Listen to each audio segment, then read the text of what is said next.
Nancy Cordes is inside the U.S. Capitol, where the president is set to deliver tonight's speech. Nancy, good morning. These are about substance, but it's also many are judged sort of by the style with which this whole thing is carried out.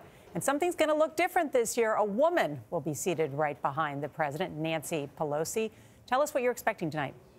That's right, a symbol of divided government. This is going to be the president's first State of the Union before a House led by Democrats. There are going to be a lot more Democrats out there in the audience than there were when he gave this speech a year ago. So a lot more people sitting on their hands. And he says that he's going to strike a note of unity tonight. And for all the pomp and circumstance, he knows that the rest of the week Democrats are devoting to launching a host of investigations into him, into his administration. They're going to be looking at his tax returns, looking at the child separation policy, other controversies. So yes, there will be some glad handing tonight and people showing their respect, but it's not going to last very long.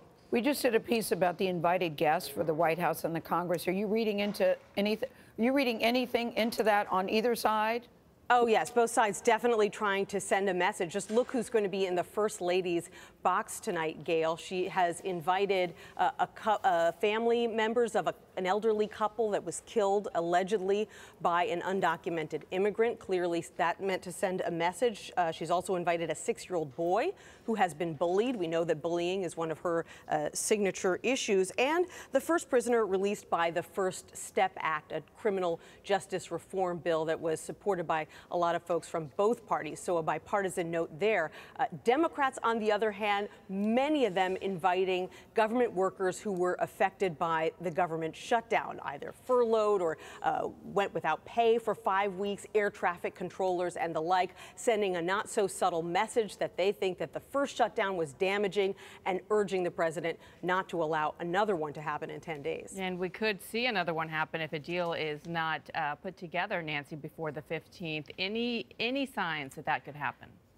Well, they're making progress, and if it was just up to these 17 lawmakers, this really wouldn't be a problem. There's a lot of bipartisan agreement when it comes to border security measures, and these are appropriators. They do this for a living, find agreements to fund the government. But the problem here is that what they come up with has to pass muster with the president, and no one is quite sure what he will accept. So that is a real wild card.